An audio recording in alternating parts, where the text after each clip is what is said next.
Balik lagi dalam pembelajaran open learning. Jadi pada sesi kali ini saya akan menjelaskan materi penilaian investasi pada aktiva tetap. Jadi kita belajar dulu. Tadi judulnya adalah penilaian investasi pada aktiva tetap. Oke. Jadi di sini saya mau mereview ulang dulu pada teman-teman. Sebenarnya kita belajar lagi investasi dan aktiva tetap. Investasi sendiri kan teman-teman sudah pernah pelajari di manajemen keuangan ataupun di TPAI, matkul TPAI, teori portofolio investasi. Investasi adalah biaya yang dikeluarkan seseorang ataupun perusahaan untuk mendapatkan laba yang diharapkan di masa yang akan datang. Jadi itu secara umumnya adalah investasi. Nah, aktiva tetap sendiri itu adalah aset. Ini sebenarnya apa sih aktiva tetap itu? Secara visualisasinya, aktiva tetap itu adalah di bagian neraca.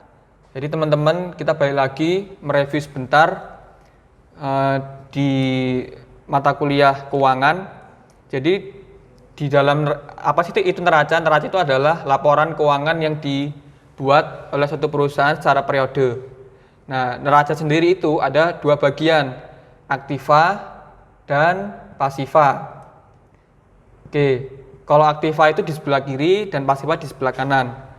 Nah, aktiva itu sebenarnya apa sih aktiva? Aktiva itu adalah aset ataupun kekayaan yang dimiliki oleh suatu perusahaan. Itu ada aktiva lancar, ada aktiva tetap. Nah, ini yang saya maksud tadi. Dan pasiva itu adalah gambaran total kewajiban ataupun modal yang dimiliki oleh suatu perusahaan.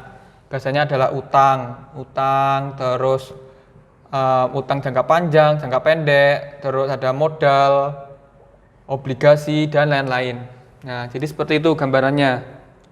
Nah, aktiva tetap sendiri itu adalah transaksi yang dikeluarkan oleh suatu perusahaan tetapi memakan waktu lebih dari 1 tahun. Kalau aktiva lancar itu dia kurang dari 1 tahun. Contohnya apa sih?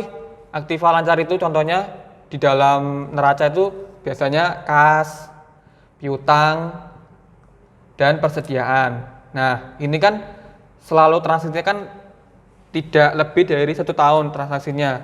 Nah, sedangkan aktiva tetap ini yang biasanya jangkanya lama, agak lama sedikit pencairannya ataupun transaksinya. Itu contohnya adalah gedung, tanah, peralatan, dan lain-lain. Nah, jadi setelah kita sudah mempelajari apa itu aktiva tetap dan investasi, nah di dalam bab ini keputusan penilaian investasi pada aktiva tetap ini tidaklah gampang atau tidaklah mudah untuk perusahaan untuk membuat penilaian investasi karena ini menyangkut dengan dana yang cukup besar yang harus dikeluarkan oleh suatu perusahaan dan tentu dana itu harus berorientasi pada jangka panjang atau long term. Jadi investasi yang diharapkan dari suatu investasi ini bisa jangka panjang. Contohnya seperti apa sih? Oke, contohnya misalnya seperti ini. Ini misalnya perusahaan A. Dia mau investasi misal kamera digital.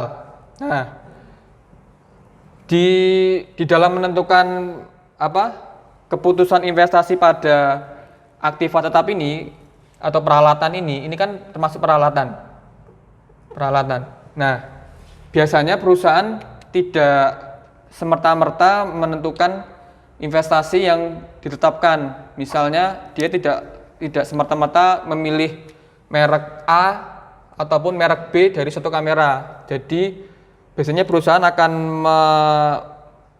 mengevaluasi dulu keputusan investasinya dari sisi finansial, dari sisi benefit kamera ini untuk kebutuhan perusahaannya dan lain-lain.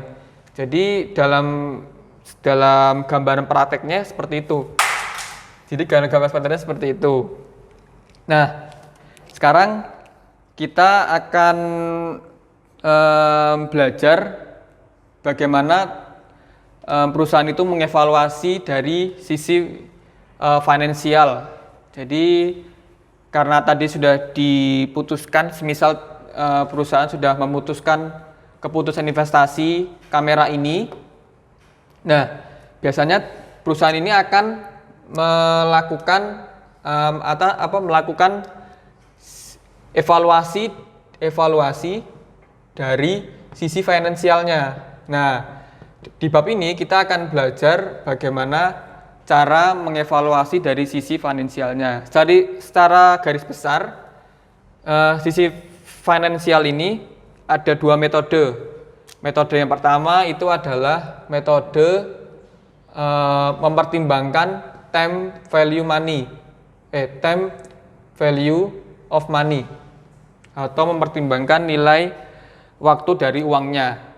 Nah, yang kedua itu ada metode yang tidak mempertimbangkan time value of money-nya. Nah, yang tidak mempertimbangkan time value of money itu apa sebenarnya?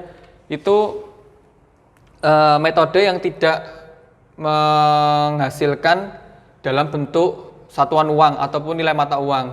Contohnya seperti alat analisisnya adalah payback period. Payback period itu juga ada average of rate return atau ARR. Ini satuannya adalah persen. Kalau payback period itu satuannya adalah tahun ataupun bulan. Dia tidak menghasilkan nilai mata uang. Nah, sedangkan tadi yang payback period dan ARR itu adalah yang tidak memperhatikan nilai mata uangnya. Nah, sedangkan yang memperhatikan nilai mata uangnya atau memperhatikan time value of money-nya itu menggunakan NPV, rumus NPV, terus rumus IRR, dan lain-lain yang ada di buku. Oke, untuk penjelasan mengenai bab ataupun materi penilaian investasi pada aktiva tetap ini saya rasa cukup. Untuk lebih lanjutnya nanti teman-teman akan belajar menyelesaikan kasus yang ada di buku dengan judul kasus Mevatex yang ada di bab penilaian investasi dan aktiva tetap. Selamat belajar, terima kasih. Sekian, wassalamualaikum warahmatullahi wabarakatuh.